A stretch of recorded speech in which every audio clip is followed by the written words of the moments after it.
আসসালামু আলাইকুম প্রিয় দর্শক, সকলকে স্বাগত জানাই অভিবাসী আপডেটের নতুন ভিডিওতে। যারা এই ভিডিওতে যুক্ত হয়েছেন দেশ এবং প্রবাস থেকে, জানিয়ে দিব গত 24 ঘন্টার অনেকগুলো আপডেট, যা জানলে আপনি বুঝতে পারবেন বর্তমান অবৈধভাবে ইতালি আসার পরিস্থিতি, তুরস্ক থেকে গ্রিসে আসার পরিস্থিতি এবং আফ্রিকার দেশগুলো থেকে স্পেনে আসার সর্বশেষ অবস্থা। লিবিয়ার পরিস্থিতি খুবই গুরুত্বপূর্ণ সকল বাংলাদেশিদের জানার জন্য, যারা লিবিয়াতে আসবেন, আসছেন, পথে রয়েছেন এবং যারা আমাদের এই ভিডিওটি দেখছেন আপনার আপনজন ভূমধ্যসাগর ব্যবহার করে গ্রিসে আসতে চায় অথবা ইতালিতে আসতে চায়। আপনি কোন দেশ থেকে এই ভিডিওতে যুক্ত হয়েছেন কমেন্টস করবেন, ইনশাআল্লাহ আপনার কমেন্টসে রিপ্লাই করব আমরা। বিপদগ্রস্ত অবস্থা থেকে অভিবাসীদেরকে উদ্ধার করেছিল হিউম্যানিটি ওয়ান। হিউম্যানিটি ওয়ানকে ইতালি কর্তৃপক্ষ একটি বন্দরও দিয়েছিল, যে বন্দরটি নির্ধারণ করেছিল যেখানে আসতে 3 দিন লাগবে। 65 জন শরণার্থীর মধ্যে একজন অভিবাসী বিপদে পড়েছে, অসুস্থ হয়ে পড়েছে। এই অভিবাসীকে উদ্ধার করার জন্য তারা ইতালি কর্তৃপক্ষের কাছে একটি জরুরি বার্তা প্রচার করেছে, বিশেষ করে তার চিকিৎসার প্রয়োজন। কিন্তু ইতালি কর্তৃপক্ষ তাদের এই ডাকে সাড়া দেয়নি। ইতালি কর্তৃপক্ষ ডাকে সাড়া না দেওয়ার বিষয়টাকে সম্পূর্ণ অমানবিক এবং মানবাধিকারের লঙ্ঘন হিসেবে ব্যাখ্যা করেছে এই এনজিও সংস্থাটি। একই সাথে যুক্ত হয়েছে বিভিন্ন এনজিও সংস্থার মতামত। দর্শক, এটা হচ্ছে মানবতার দেশ, মানবাধিকারের দেশ ইতালির অবস্থান। অভিবাসীদের বিরুদ্ধে সর্বোচ্চ তাদের যে নিষ্ঠুরতা, সর্বোচ্চ চাপ প্রয়োগ অব্যাহত রেখেছে।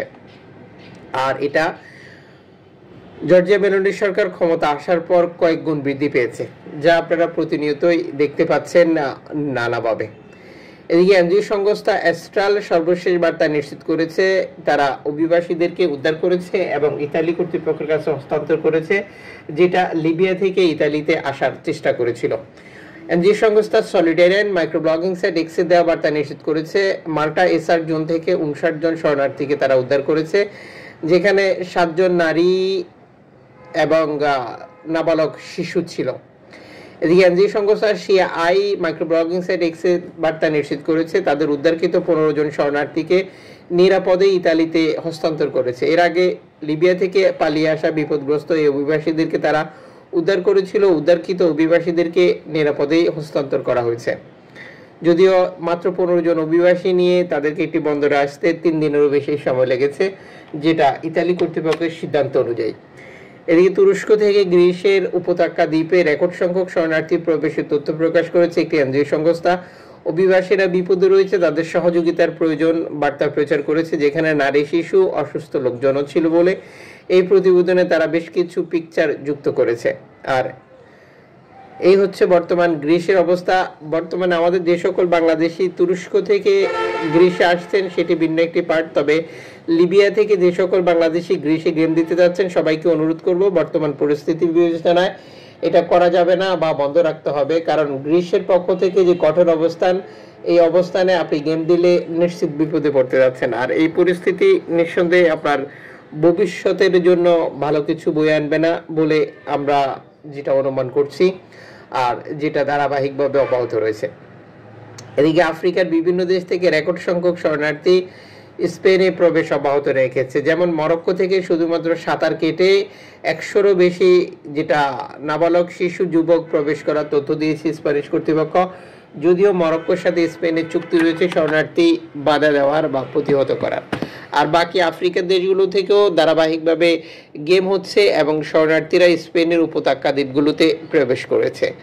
এদিকে একটি এনজিও সংস্থার তথ্য অনুযায়ী ইউরোপীয় যে অর্থায়ন, ইউরোপীয় যে তহবিল, সেটি মৌরিতানিয়াতেও প্রয়োগ করা হচ্ছে। আর মৌরিতানিয়াতে প্রয়োগ করার ফলাফল হচ্ছে অভিবাসী ইউরোপে আসার জন্য যে গেমগুলো দিচ্ছে সেগুলোতে বাধা দেওয়া। আর এই বাধা দেওয়ার ফলাফল যেটা মাত্র 1 বছরে মৃত্যু 10,457 জন, যেটি গণ অভিযান, অবাধ নির্বাসন, বর্ণবাদী নিয়ন্ত্রণ, যেটা ইউরোপীয় ইউনিয়নের সাথে তাদের আলোচনা বা অর্থায়নের ফলাফল হিসেবে একটি এনজিও সংস্থা এই প্রতিবেদনটি প্রকাশ করেছে, যেখানে দেখানো হয়েছে যে ইউরোপীয় ইউনিয়ন মৌরিতানিয়া অভিবাসন চুক্তি অভিবাসীদের কৃষ্ণাঙ্গ সম্প্রদায়ের বিরুদ্ধে নিয়মিত সহিংসতা বৃদ্ধি করেছে, এমনকি তারা ইউরোপে পৌঁছানোর অনেক আগেই গায়ের রং এবং ভাষার কারণে মানুষ বিতাড়িত হচ্ছে, এমনকি বৈধ নথিসহ ব্যক্তিদেরও অভিযুক্ত করা হয়।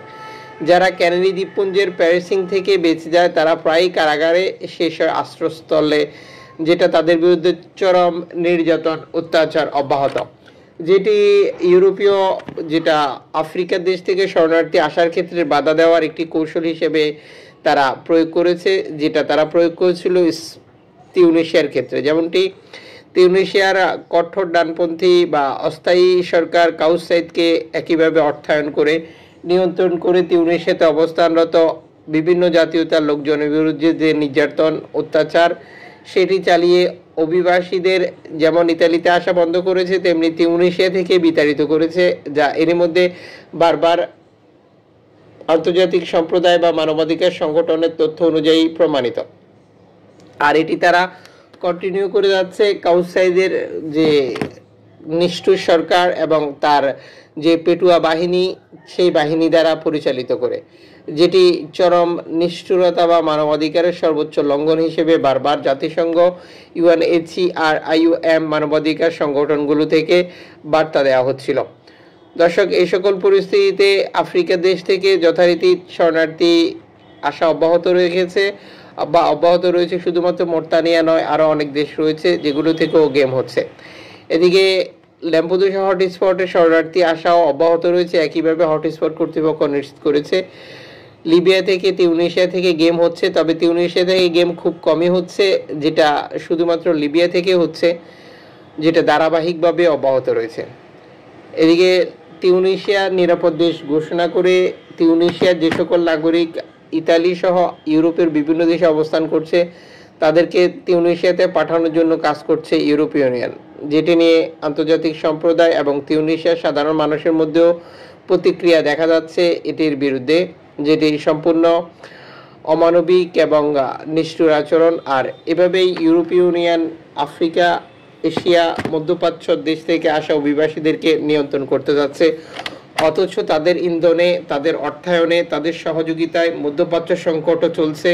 মধ্যপ্রাচ্যে নিষ্ঠুর নির্যাতন, হত্যা অব্যাহত রয়েছে। আফ্রিকার দেশগুলোতেও একই পরিস্থিতি বিরাজ করছে। এই খাত বিশ্লেষকরা মনে করে ইউরোপীয় ইউনিয়ন শুধুমাত্র যে তাদের স্বার্থ সিদ্ধি, তাদের যে প্রভাব বিস্তার, এগুলো বন্ধ করলেই আফ্রিকা, এশিয়া, মধ্যপ্রাচ্য থেকে শরণার্থী আসা ইউরোপে বন্ধ হয়ে যায়, কিন্তু তারা সেটা করছে না বা আগামী দিনগুলোতেও করার খুব একটা সম্ভাবনা নাই বলেও মনে হচ্ছে। কারণ একদিকে তারা অর্থায়ন করছে, আবার অন্যদিকে অভিবাসী আসার ক্ষেত্রেও তারা বাধা দিচ্ছে। টোটাল বিষয়টা হচ্ছে তারা ইউরোপের যে তাদের অর্থনীতি, তাদের যে প্রভাব, সেটি টিকিয়ে রাখার জন্য তাদের সর্বোচ্চ ব্যবহার, একদিকে হত্যা নির্যাতন, অন্যদিকে অর্থায়ন, আবার নিজেদেরকে মানবতা এবং মানবাধিকারের সর্বোচ্চ চূড়ায় রেখে সেটি আবার সারা পৃথিবীর মানুষকে তথ্য দেওয়া বা বার্তা দেওয়া, যা এক নিষ্ঠুর নির্যাতন হিসেবে দেখা হচ্ছে। যুক্ত থাকুন, দেখা হচ্ছে নতুন ভিডিওতে।